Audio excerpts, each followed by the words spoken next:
The Blood Rose of Montmartre. I. Paris, 1889. The cabaret singers crooned of love and revolution as the Belle Époque pulsed through Montmartre's veins. But among the red lights and absinthe dreams, there was a woman known only as Léonie, a figure wrapped in lace and rumors as eternal as the shadowed stones of the Rue de Martyrs. She never ate, never aged, never wept, and her roses bloomed in winter. She lived in a forgotten manor choked by vines and ivy. They said her garden thrived on something more than soil, that the crimson roses were too red, too vivid, as if they drank from a deeper well. And Léonie, for all her silence, was always seen in the garden on the coldest nights, pruning with fingers pale as snow. 2. The composer. His name was Armand Cazalet, and he came from Vienna with nothing but a violin case and a debt to escape. He wandered Montmartre like a fevered ghost, playing in the alleys, drinking in the gutter bars, until someone whispered of a lady who might take him in, for a night perhaps or longer if he pleased her. When he found her home he laughed.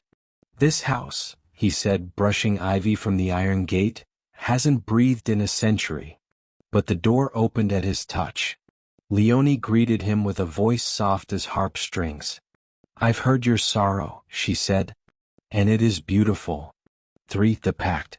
She offered him a room, wine without bottles, a garden that whispered his name, and most of all, silence, the kind that wraps around your throat like velvet.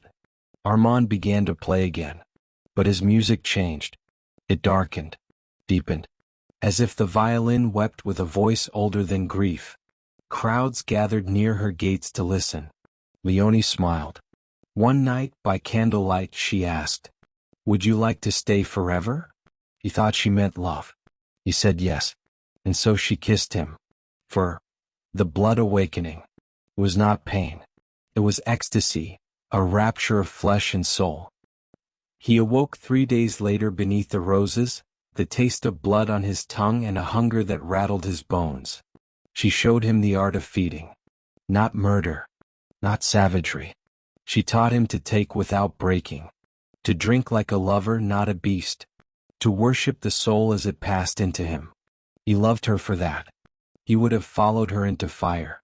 But Léonie was not free. The rose keeper. There was another. A man buried beneath the house. A vampire of the old world, Marcel, whom Léonie had loved once and chained when his thirst became monstrous. His essence fed the garden. His rage bloomed in every rose. And now Armand's music had stirred him. One night the roses screamed. Armand rushed to the cellar and saw Marcel awake, eyes like dying suns, teeth bared not in hunger but in hatred. "You will take her from me," he hissed. "I see it. I love her," Armand whispered. "She is mine," Marcel replied. 6. The duel. Vampires do not duel with swords. They duel with truth. Armand offered his blood. Marcel drank. In that moment he saw Armand's soul, all the beauty, the agony, the purity. And it broke him. He wept crimson tears. "I was never worthy of her," he said, sinking back into the dark. Léonie burned the roses. She freed herself. 7. Epilogue, 1901. Paris changed. The wind no longer smelled of absinthe and revolution. But if you walk Rue de Martyrs on a winter's night, and you listen closely, you might hear a violin, a haunting song of sorrow and seduction. And you might see 2 pale figures tending a garden that grows nothing at all. Because now they feed only on music and memory and each other.